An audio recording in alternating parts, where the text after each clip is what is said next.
सबसे पहले इस टाइटल को समझते हैं। ट्रीड केयरफुली। इस ट्रीड का मतलब होता है चलना, और केयरफुली का मतलब है सावधानी से। तो कुल मिला के महंगाई को कंट्रोल करने के लिए बहुत ही सावधानी से चलने की ज़रूरत है। Price growth trends need to be watched closely. देखो, प्राइस यानी कि ये जो कीमतों का बढ़ना है, लगातार महंगाई बढ़ रही है। इसके अलावा ग्रोथ कितनी हो रही है, अर्थव्यवस्था में ग्रोथ कितनी हो रही है, वृद्धि कितनी हो रही है। तो इसका जो ट्रेंड है ना, ट्रेंड का मतलब होता है कि भाई क्या रुझान यहाँ देखने को मिल रहा है, कि भाई मामला ऊपर जा रहा है या नीचे आ रहा है, प्राइसेस बढ़ रही हैं या घट रही हैं। तो कुल मिला के प्राइस और ग्रोथ ग्रोथ का जो ट्रेंड है, जो चलन है, जो रुझान है, उसको बहुत ही क्लोजली देखना ज़रूरी है। उसका करीब से निरीक्षण करना ज़रूरी है। बिफोर रेजिंग, रेज का मतलब होता है और ज़्यादा किसी चीज़ को ऊपर उठा देना या और ऊपर बढ़ा देना। Before raising interest rate, interest rates ब्याज दरों को बढ़ाने से पहले प्राइस और ग्रोथ से संबंधित जो ट्रेंड्स हैं उनका बहुत बारीकी से देखना ज़रूरी है।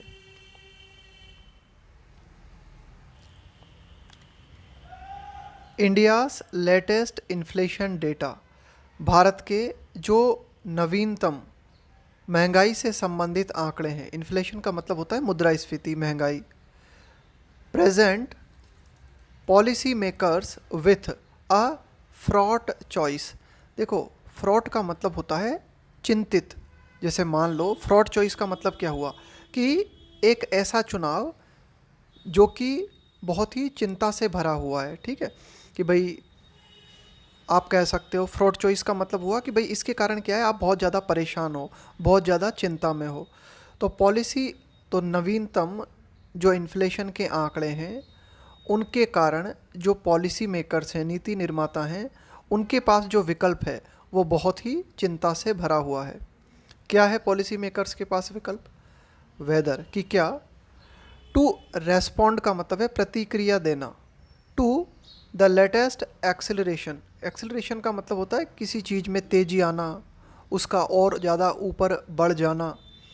इन retail price grains to a 5 month high. तो देखो, जो पॉलिसी मेकर्स हैं उनके लिए चिंता का कारण ये है कि वे करें क्या।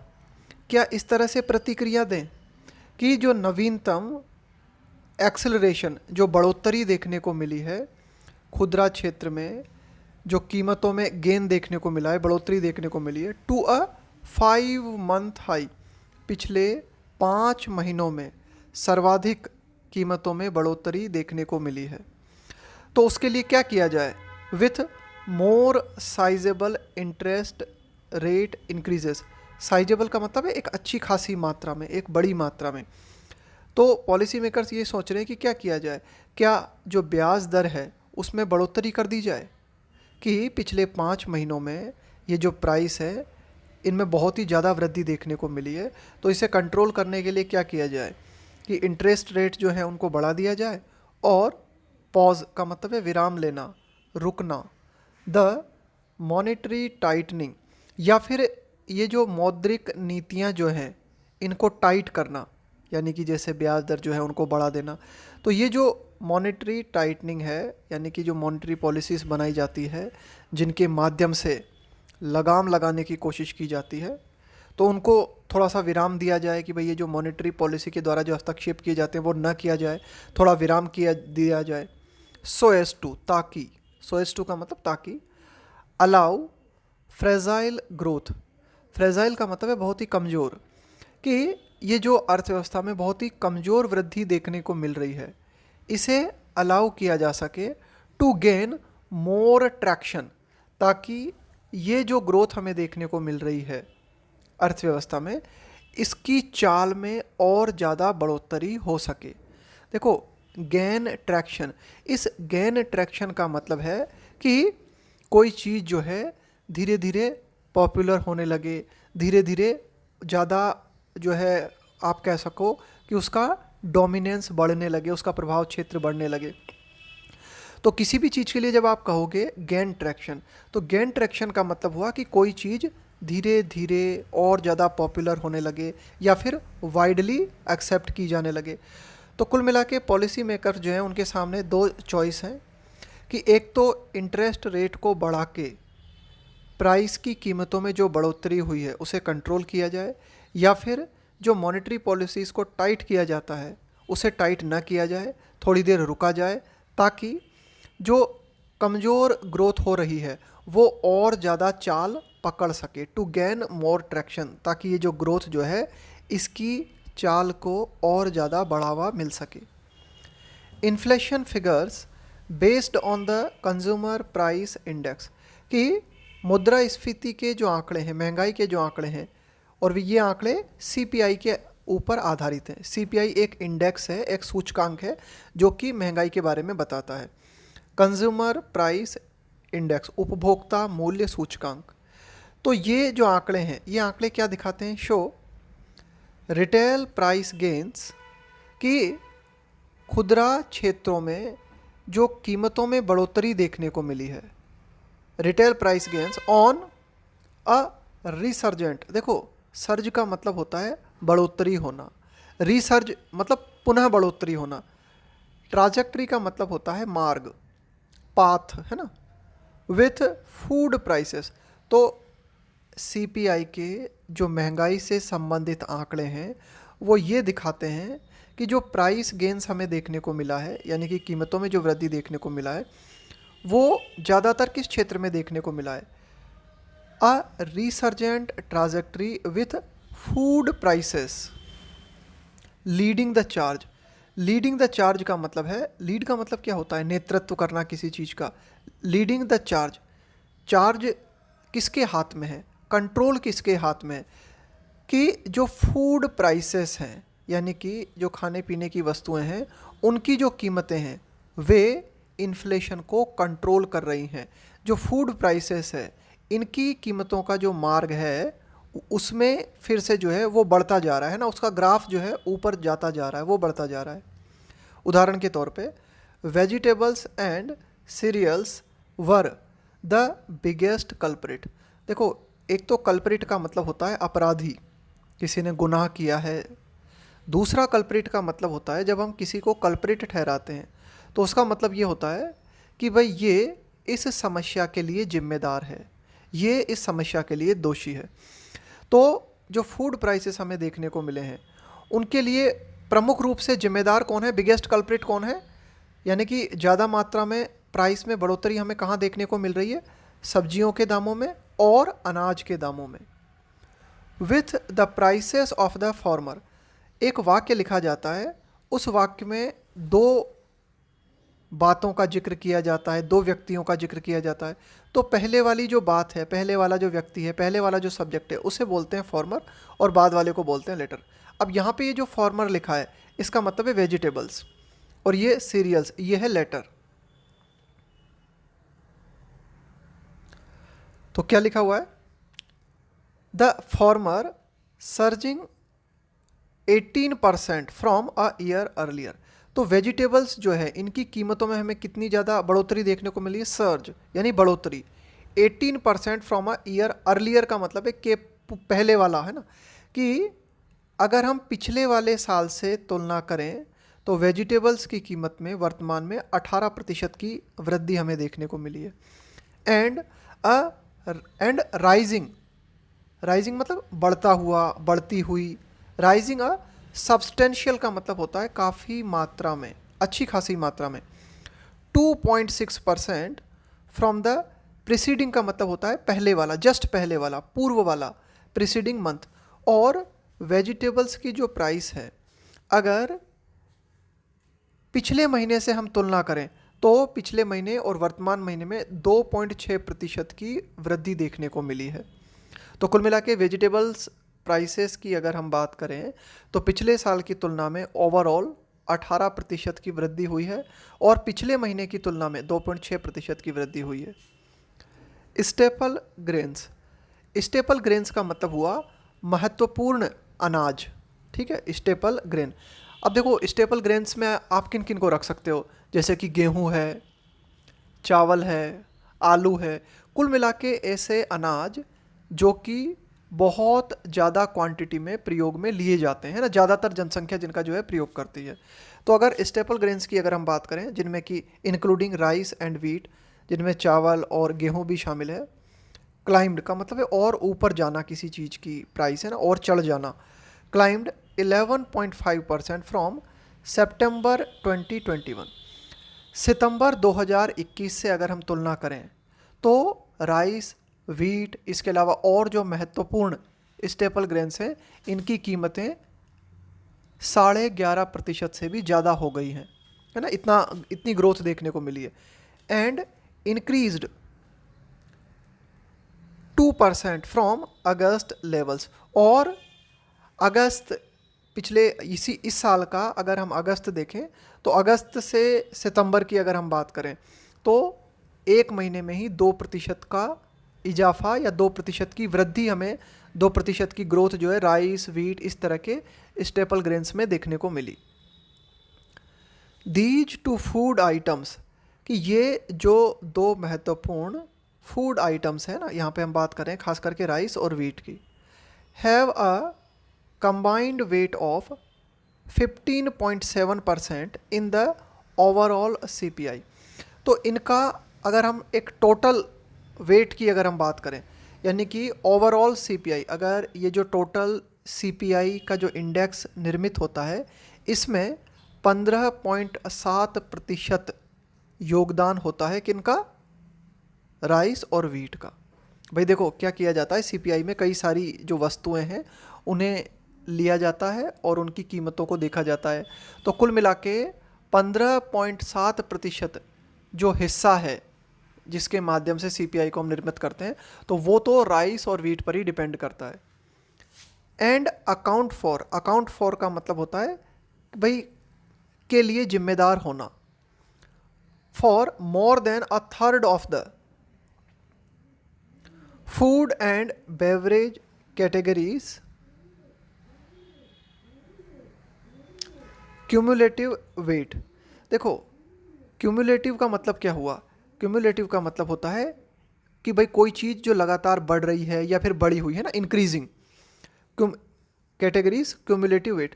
तो अगर हम बात करें इन दो फूड आइटम्स की, ठीक है, तो सीपीआई में इनका जो परसेंटेज है ना वो लगभग 15.7% है। और ये दोनों फूड आइटम्स जो हैं इस बात के लिए जिम्मेदार हैं, किस बात के लिए, कि 1/3 जो है, मोर देन 1/3 से भी ज़्यादा, मोर than a third of the food and beverage. Food का मतलब हो गया खाद्यान्न, बेवरेज मतलब हो गया पेय पदार्थ, जैसे दूध है, इसके अलावा आपके सॉफ्ट ड्रिंक्स, कोल्ड ड्रिंक्स है ना, ये सब। बेवरेज का मतलब है पेय पदार्थ। कैटेगरीज क्यूमुलेटिव वेट, तो कुल मिला के जो भी खाने पीने की वस्तुएं हैं उनका जो बढ़ता हुआ वजन है, बढ़ता हुआ वजन से मतलब है उनकी जो बढ़ती हुई कीमतें हैं, इसमें खाने पीने के जो भी पदार्थ है ना, इसमें 1/3 से भी ज़्यादा योगदान इन दो फूड आइटम्स का है, राइस और वीट का। Rice prices have continued to rise, rise का मतलब है और ज़्यादा बढ़ना, है ना, और ज़्यादा इंक्रीज होना। इन द फेस ऑफ का मतलब होता है के कारण, के चलते। अ प्रोजेक्टेड, प्रोजेक्टेड का मतलब होता है आकलित। भाई जो आप अनुमान लगाते हो ना भविष्य के संबंध में, उसको बोलते हैं प्रोजेक्टेड, कि भाई अगले साल महंगाई कितनी रहने की उम्मीद है, तो महंगाई का प्रोजेक्शन हो गया। तो क्या हमने देखा यहाँ पे, rice prices have continued to rise in the face of, कि चावल की जो कीमतें हैं वे लगातार जो है बढ़ रही हैं, है ना। क्यों, इन द फेस ऑफ, किस चीज़ के कारण, a projected 6% shortfall in kharif output का मतलब हो गया उत्पादन, कि खरीफ फसल का जो उत्पादन है उसके संबंध में ऐसा आकलन किया गया है कि 6% की कमी रहने की उम्मीद है। भाई कुल मिला के जो खरीफ की फसल जितनी होनी थी, अब ऐसा आकलन किया गया है कि उसमें 6% की कमी रहेगी। तो ये भी एक कारण है जिसके चलते चावल की कीमत लगातार बढ़ रही है। The governments efforts to ease, देखो ईज का मतलब है थोड़ी सी राहत प्रदान करना, to ease supply through export curbs on non basmati rice notwithstanding. Notwithstanding का मतलब होता है के बावजूद, कि भाई सरकार जो है ना, वो सरकार क्या कर रही है, लगातार प्रयास कर रही है टू ईज सप्लाई, कि भाई जो सप्लाई है वो ठीक से हो सके, है ना। ईज का मतलब है किसी चीज़ को थोड़ा सा और कंट्रोल करना, उसे आसान बनाना थ्रू एक्सपोर्ट कर्ब्स। भाई देखो गवर्नमेंट ने क्या किया है कि जो एक्सपोर्ट किया जाता है ना, उस पर रोक लगा दी है ना। कर्ब का मतलब है रोक लगा देना। On non basmati rice notwithstanding का मतलब है के बावजूद, कि नॉन बासमती राइस पर सरकार के द्वारा रोक लगा दिए जाने के बावजूद भी राइस की जो बढ़ती हुई कीमतें हैं वे कंट्रोल नहीं हो पा रही। Heavy rains at the monsoons tail end. देखो टेल का मतलब क्या होता है, पूंछ, यानी कि पीछे का हिस्सा। टेल एंड जो है ना यहाँ पे, इस टेल एंड का मतलब होता है किसी भी चीज़ के पीछे का हिस्सा, उसे हम बोलते हैं टेल एंड। अब यहाँ पे क्या लिखा हुआ है, मानसून्स टेल एंड, तो इसका मतलब ये हो गया कि मानसून जो समाप्त हुआ तो उसके पीछे का हिस्सा। ध्यान रखना, टेल एंड का मतलब हुआ the last part of something. तो मानसून ने जाते जाते क्या किया, कुछ ज़्यादा ही मतलब सनकपूर्ण व्यवहार किया। मानसून ने जाते जाते क्या हुआ, कई जगह जो है बहुत ज़्यादा मात्रा में बारिश देखने को मिली, तो इसके चलते क्या हुआ कि ये जो फसलें हैं, सब्जियां हैं, वो प्रभावित हुई। हैवी रेन्स की बहुत ही जो भारी बारिश हुई, कब, मानसून्स टेल एंड, मानसून के समाप्त होने के टाइम पे, है ना। मानसून का जो समाप्त होने का टाइम होता है वहाँ उस समय बहुत ज़्यादा मात्रा में कई जगह पे हैवी बारिश देखने को मिली। तो इस बारिश ने क्या किया है, हैव हिट, हिट का मतलब है प्रभावित करना, हैव हिट वेजिटेबल आउटपुट। इसके माध्यम से क्या हुआ है कि जो सब्जियां हैं उनका उत्पादन प्रभावित हुआ है। कॉजिंग कारण बनते हुए, होलसेल लेवल प्राइसेस, कि इसके कारण क्या हुआ है कि जो थोक में आपकी जो कीमतें हैं उनमें बढ़ोतरी हुई है। एक्सेलरेट का मतलब है बढ़ोतरी होना और बढ़ जाना। बाय एन आई वाटरिंग, देखो ये जो एक आपका आई वाटरिंग है, इस आई वाटरिंग का मतलब होता है एक्सट्रीमली हाई। जैसे किसी भी फिगर के बारे में आप बात करो, आंकड़े के बारे में या अमाउंट के बारे में, और वो बहुत ज़्यादा है, एक्सट्रीमली हाई है, तो उसे आप क्या कहोगे, आई वाटरिंग। 39.7% इन सितंबर। तो देखो क्या हुआ कि इसके कारण क्या हुआ है कि ये जो मानसून ने जाते जाते जो भारी बारिश दिखाई, इसके कारण क्या हुआ कि जो वेजिटेबल आउटपुट है वो बहुत ज़्यादा प्रभावित हुआ। और फाइनली उसके कारण हमें क्या देखने को मिला कि थोक क्षेत्रों में जो कीमतें हैं वो बहुत ज़्यादा बढ़ गई। और कितनी ज़्यादा बढ़ गई, 39.7% इन सितंबर। सितंबर मंथ में आप कह सकते हो कि 40% की ग्रोथ देखने को मिली, with month on month gains alone. Gain का मतलब है और बढ़ जाना, एक्सीडिंग का मतलब है से अधिक हो जाना, है ना। एक्सीडिंग का मतलब है से अधिक हो जाना 10%। यानी कि अगस्त और सितंबर, इन दो महीनों की अगर हम तुलना करें तो अगस्त से सितंबर में 10% की आप कह सकते हो महंगाई बढ़ गई इस क्षेत्र में ना, खास करके ये जो आपका वेजिटेबल क्षेत्र है ना, इसमें। तो अभी देखो कितना ज़्यादा है। तो कुल मिला के ओवरऑल अगर हम बात करें तो सितंबर में जो वृद्धि हमें देखने को मिली वेजिटेबल्स में या इन्हीं से जुड़ी हुई अन्य जो सब्जियां हैं उनमें, वो देखने को मिली लगभग 40% की। और मंथ ऑन मंथ वृद्धि की अगर हम बात करें तो अगस्त से सितंबर में 10% की जो है वृद्धि देखने को मिली। द फोरकास्ट का मतलब होता है किसी चीज़ के बारे में प्रेडिक्ट करना, भविष्यवाणी करना। फॉर फूड प्राइसेस, कि जो फूड प्राइसेस हैं ना, यानी कि ये जो आपके फूड आइटम्स हैं इनके बारे में फोरकास्ट करना। देयर फॉर, इसलिए, रिमेंस बना हुआ है, क्लाउडेड विथ अनसर्टेनिटी। देखो क्लाउड का मतलब क्या हुआ है, क्या होता है, बादल का छाए रहना, आवरण में होना। विथ अनसर्टेनिटी का मतलब है अनिश्चितता। तो कुल मिला के फूड प्राइसेस के बारे में फोरकास्ट करना जो है ये बहुत ही ज़्यादा अनिश्चित बना हुआ है, अनिश्चितता में लिपटा हुआ है। एटलीस्ट, कम से कम, at least in the short term, कि शॉर्ट टर्म का मतलब है छोटी अवधि, कि भाई फिलहाल एक छोटी अवधि के लिए हम फूड प्राइसेस के बारे में कोई फोरकास्ट नहीं कर सकते। विथ द रिस्क, रिस्क का मतलब है जोखिम, खतरा। टिल्ट, टिल्ट का मतलब है झुके होना, टू द अपसाइड। और कुल मिला के अगर ये जो फूड प्राइसेस हैं ये किस ओर झुकी हुई है, इनकी मतलब नीचे आने की कम उम्मीद है, कीमत ऊपर जाने की ज़्यादा उम्मीद है ना, जो फोरकास्ट जो है। विद द रिस्क है ना, जोखिम जो है, खतरे जो है इस बात के हैं, टिल्टेड टू द अपसाइड, कि ये जो फूड प्राइसेस हैं ये और अधिक ऊपर जा सकती है ना, जोखिम इसी तरह के बने हुए हैं। The rupees continuing depreciation, depreciation का मतलब क्या होता है, कमी आना, कि रुपया जो लगातार डेप्रिशिएट हो रहा है, रुपया जो लगातार गिर रहा है अगेंस्ट द डॉलर, कि अगर डॉलर और रुपये की अगर हम बात करें तो रुपया जो है डॉलर के मुकाबले लगातार गिर रहा है। इसके कारण क्या हुआ है, हैज़ फर्दर, फर्दर का मतलब है और ऐड कर देना, रॉयल का मतलब है बिगाड़ देना, द आउटलुक का मतलब है सीनेरियो, आउटलुक का मतलब है नज़ारा, फॉर प्राइस स्टेबिलिटी, कि कीमतों में स्थिरता जो है उसे गिरते हुए रुपये ने और ज़्यादा बिगाड़ दिया है। विथ इम्पोर्टेड इन्फ्लेशन, देखो इम्पोर्टेड इन्फ्लेशन का मतलब क्या हुआ, वो महंगाई जिसका सामना आपको इंपोर्ट करते वक्त करना पड़ता है। इंपोर्ट का मतलब है आयात करना। अब देखो क्या हो रहा है कि रुपये की कीमत लगातार गिर रही है। जैसे उदाहरण के तौर पे पहले आप कोई चीज़ आयात करते थे और वो $1 की थी तो उसके लिए आपको 70 या 75 रुपये देने पड़ते थे, लेकिन आज आपको देने पड़ रहे हैं कितने, 80 रुपये, 82 रुपये तक जो है डॉलर पहुंचा है। तो कुल मिला के क्या हुआ है कि इसके कारण भी महंगाई में बढ़ोतरी हुई है ना।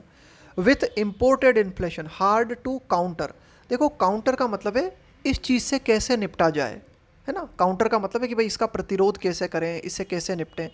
Hard to counter through monetary measures, कि मौद्रिक नीति के, मेजर्स का मतलब हो गया उपाय, कि मौद्रिक नीति के जो उपाय हैं, थ्रू का मतलब है उनके माध्यम से ये जो इम्पोर्टेड इन्फ्लेशन है इससे निपटना बहुत ज़्यादा मुश्किल है। जैसा कि हम क्या देखते हैं, as RBI deputy governor Michael Patra, RBI के जो डिप्टी गवर्नर हैं उन्होंने इस बात को नोट किया है in the central banks monetary policy committee meeting last month, पिछले महीने जो मॉनेटरी पॉलिसी कमिटी की मीटिंग हुई थी उस मीटिंग में आरबीआई गवर्नर ने, आरबीआई के डिप्टी गवर्नर ने इस बात को नोट किया कि दैट कि India is a net commodity importer. देखो नेट का मतलब क्या हो गया, एक तरीके से शुद्ध, कॉमोडिटी का मतलब हो गया वस्तुएं, इम्पोर्टर का मतलब है आयात करने वाला। कुल मिला के आरबीआई के डिप्टी गवर्नर ने इस बात को कहा कि भारत एक तरीके से क्या है, जो कॉमोडिटी है ना उनका आयात करने वाला है। अगर हम देखें ना तो आयात भारत जो है ना वो बहुत ज़्यादा करता है। With over a third of the CPI being imported, कि जो सीपीआई इंडेक्स तैयार होती है उसमें जितने भी प्रोडक्ट्स हैं उन प्रोडक्ट्स में 1/3 से भी ज़्यादा जो प्रोडक्ट्स हैं वो बीइंग इम्पोर्टेड, उनका आयात किया जा रहा है। तो ये जो बात है कॉम्प्लिकेट्स पॉलिसी मेकिंग, ये बात जो है, ये फैक्टर जो है पॉलिसी मेकिंग को और भी ज़्यादा जटिल बना देता है। कॉम्प्लिकेट का मतलब होता है और भी ज़्यादा पेचीदा, और भी ज़्यादा जटिल, है ना, कि भाई प्रॉब्लम जो है वो और भी ज़्यादा टेढ़ी हो जाती है। स्पेशली खास करके when the terms of trade, terms of trade का मतलब हो गया व्यापार की शर्तें, टर्न अनफेवरेबल, टर्न का मतलब है बदल जाना, अनफेवरेबल का मतलब है जो आपके पक्ष में नहीं है। तो कुल मिला के क्या होता है, when the terms of trade turn unfavourable, कि जब व्यापार की जो शर्तें हैं वे आपके फेवर में नहीं रह जाती तो पॉलिसी मेकिंग और भी ज़्यादा डिफ़िकल्ट हो जाता है। ऑल्सो, साथ ही साथ, with 5 of the 6 services category, सेवा क्षेत्रों की अगर हम बात करें तो सेवा क्षेत्रों में 6 में से जो 5 कैटेगरीज़ हैं, रजिस्टरिंग, रजिस्टर का मतलब होता है दर्ज करना, सीक्वेंशियल का मतलब है लगातार, है ना, क्रमबद्ध तरीके से, है ना, एक के बाद एक, सीक्वेंशियल। इन्फ्लेशन, तो इन सेवा क्षेत्रों में भी 6 में से 5 सेवा क्षेत्रों में भी लगातार क्या देखने को मिल रहा है, सीक्वेंशियल इन्फ्लेशन, मतलब लगातार एक महीने के बाद दूसरा तीसरा, है ना, लगातार जो है यहाँ भी महंगाई देखने को मिल रही है ना, एज वेल, है ना, मतलब इसमें भी यही देखने को मिल रहा है। तो ऐसे हालातों में it is hard to disagree. It is hard to disagree का मतलब क्या हुआ, इसका मतलब है कि आपको सहमत होना ही पड़ेगा। It is hard to disagree with RBI governor Shaktikanta Das argument, कि आरबीआई के गवर्नर शक्तिकांत दास ने जो तर्क दिया है उससे आपको सहमत होना ही पड़ेगा, है ना। देखो क्या लिखा हुआ है, it is hard to disagree. देखो डिसएग्री क्या हुआ, एक नेगेटिव वर्ड हुआ। हार्ड जो है ये भी क्या है, हार्ड जो है ना ये भी एक तरीके से नेगेटिव वर्ड है ना। It is hard to disagree, कि आप जो है डिसएग्री नहीं कर सकते आरबीआई गवर्नर के आर्ग्यूमेंट से। क्या आर्ग्यूमेंट दिया है उन्होंने, दैट कि policy must be aimed at preventing price pressures, कि जो भी पॉलिसी बनाई जाए मस्ट बी एम्ड एट, उसका उद्देश्य ये होना चाहिए, प्रिवेंटिंग का मतलब है रोकना, प्राइस प्रेशर्स, कि कीमतों का जो दबाव है उस दबाव को रोकना पॉलिसी का उद्देश्य होना चाहिए, यानी कि कीमतों को कंट्रोल करना। फ्रॉम ब्रॉडनिंग, कोई भी चीज़ ब्रॉडन हो रही है इसका मतलब है वो और ज़्यादा फैलती जा रही है, और ज़्यादा बढ़ती जा रही है। तो जो बढ़ती हुई प्राइस है ना, यानी कि जो बढ़ती हुई महंगाई है, प्राइस प्रेशर्स है, इसको रोकना फर्स्ट प्रायोरिटी होनी चाहिए। स्टिल, फिर भी, with the latest private sector output, कि ये जो नवीनतम हमारे पास में निजी क्षेत्र के उत्पादन की अगर हम बात करें, private sector output trends in S&P Global's survey based manufacturing and services PMI data. अब देखो ये जो S&P ग्लोबल है इसके जो आंकड़े हैं सितंबर के लिए, फ्लैगिंग का मतलब है चिन्हित करते हुए, दिखाते हुए, प्रदर्शित करते हुए। तो S&P ग्लोबल के जो सितंबर के जो आंकड़े हैं वे निजी क्षेत्र के उत्पादन के बारे में क्या दिखाते हैं, फ्लैगिंग अ रीन्यूड स्लो डाउन। रीन्यू का मतलब है फिर से, एक बार पुनः, स्लो डाउन का मतलब है कमी आना, मंदी आना। तो S&P ग्लोबल के जो आंकड़े हैं वे एक बार फिर से निजी क्षेत्र में जो है मंदी को चिन्हित करते हैं, मंदी को दिखाते हैं। एंड, और अ लूमिंग का मतलब है जो चीज़ मंडरा रही है ना, जो चीज़ एक तरीके से ऐसा लग रहा है कि भाई लटक रही है, जैसे तलवार लटक रही हो आपके ऊपर, है ना, तो इस तरह से लूम का मतलब है मंडराना। And a looming global recession का मतलब हुआ मंदी, और वैश्विक मंदी का खतरा मंडरा रहा है, वैश्विक मंदी मंडरा रही है। तो ये किस ओर इशारा करती है, pointing to a decline in demand, कि भाई जब ऐसा लग रहा है कि वैश्विक मंदी आ सकती है तो ये इस ओर इशारा करती है कि आगे आने वाले समय में जो डिमांड है उसमें और भी ज़्यादा कमी आएगी। फॉर इंडियाज़ एक्सपोर्ट्स, कि विश्व में जो आर्थिक मंदी के हालात मंडरा रहे हैं उनसे ये हो सकता है आगे आने वाले समय में कि भारत के द्वारा जो एक्सपोर्ट किया जाता है, यानी कि भारत के द्वारा जो निर्यात किया जाता है उसमें भी कमी आ सकती है, डिमांड में कमी आ सकती है। तो इस तरह से द आउटलुक फॉर ग्रोथ, तो कुल मिला के आउटलुक का मतलब हुआ परिदृश्य, नज़ारा, ग्रोथ का मतलब हुआ वृद्धि। तो कुल मिला के ये जो आर्थिक वृद्धि के आउटलुक की अगर हम बात करें, ये प्रतीत होता है क्या, टेनुअस। टेनुअस का मतलब होता है बहुत ही वीक, बहुत ही कमज़ोर। तो कुल मिला के अगर ऐसे ही हालात बने रहते हैं, और ये बात भी बिल्कुल सच साबित हो जाती है कि ग्लोबल रिसेशन पूरी तरीके से देखने को मिलता है, तो फिर ग्रोथ जो है वो और भी ज़्यादा कमज़ोर पड़ सकती है। गिवन का मतलब होता है इस बात को देखते हुए या इस बात को ध्यान में रखते हुए।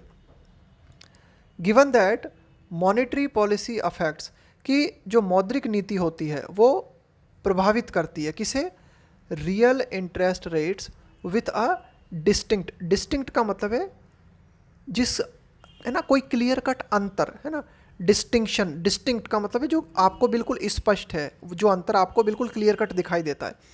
लैग का मतलब क्या होता है?